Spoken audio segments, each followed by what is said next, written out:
Another statement that should not be overlooked: wise individuals should carefully consider their decisions to avoid the negative consequences of inadequate deliberation.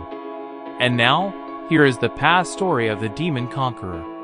You are invited to listen. The Pabbajita-Vihethaka Jataka, Indra's homage to the virtuous in ancient times.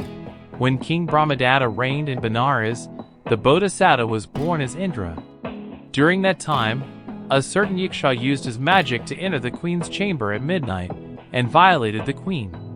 The queen's servant reported this to the king, and the queen herself informed the king, saying, "Your Majesty, a man entered my chamber at midnight and assaulted me." The king asked, "Were you able to leave any mark on him?" The queen replied, "Yes, Your Majesty." The queen then had a tray of red dye brought to her. When the man came again at night and was about to leave after his misconduct, she marked his back with the dye and reported to the king the next morning.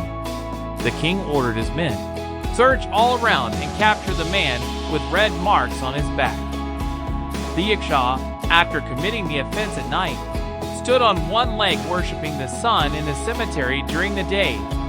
The king's men saw him and surrounded him. Realizing that he had been discovered, he used his magic to fly into the air. The king saw this and asked his men, "Did you see him?" The men replied, "Yes, Your Majesty." The king asked, "What is his name?" The men replied, "He is a recluse, Your Majesty." The king, angered by the recluse's behavior, declared that all recluses who behave righteously during the day but commit offenses at night must leave his kingdom. He then ordered a drum to be beaten and a proclamation made, "All recluses must leave my kingdom immediately." All the recluses, upon hearing this proclamation, left the kingdom of Kasi, which spanned 30 yojanas, and went to other capitals.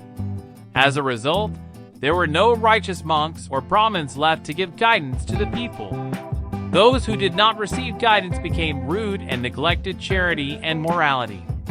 Many of them, upon death, were reborn in hell, and few were reborn in heaven. Indra, noticing that no new deities were appearing, contemplated the cause and realized that it was due to King Benares' wrongful belief caused by a single yaksha. He decided that only he could dispel the king's wrong belief and become a refuge for the king and the people.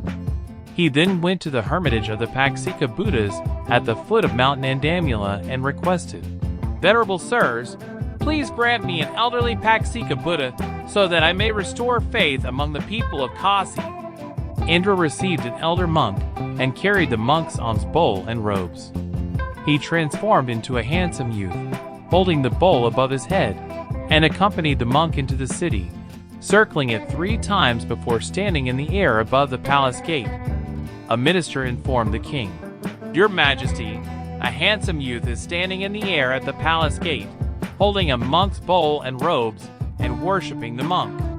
The king rose from his throne, stood at the window, and asked, "Handsome youth, why do you carry the bowl and robes of an ugly monk and worship him?" He then asked, "You, who are handsome, allow an ugly monk to stand in front and worship him with clasped hands. Is the monk superior or equal to you? Tell me your name and the monk's name." Indra replied, "Great king, recluses are always worthy of respect. That is why I do not call him by name, but I will tell you my name." He then said, "Your Majesty, the gods will not mention their names or lineage, but I will tell you my name. I am Indra, the lord of the 33 gods." The king, upon hearing this, asked about the merits of worshiping monks.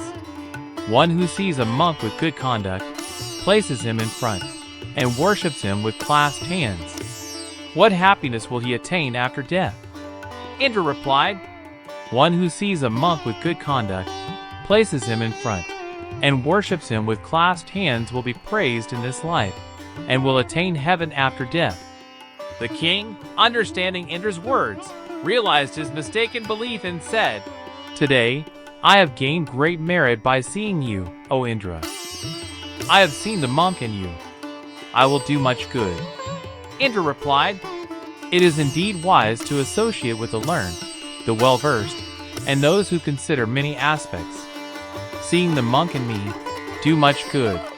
The king, hearing this, said, "One who is not quick to anger, who has constant faith, is worthy of receiving requests from all guests.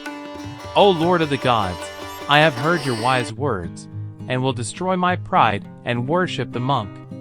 The king then descended from his palace, worshipped the Pabbajita Buddha, and stood respectfully to one side. The Pabbajita Buddha, sitting in the air, said, "Your Majesty, that yaksha was not a true recluse. From now on, know that the world is not empty.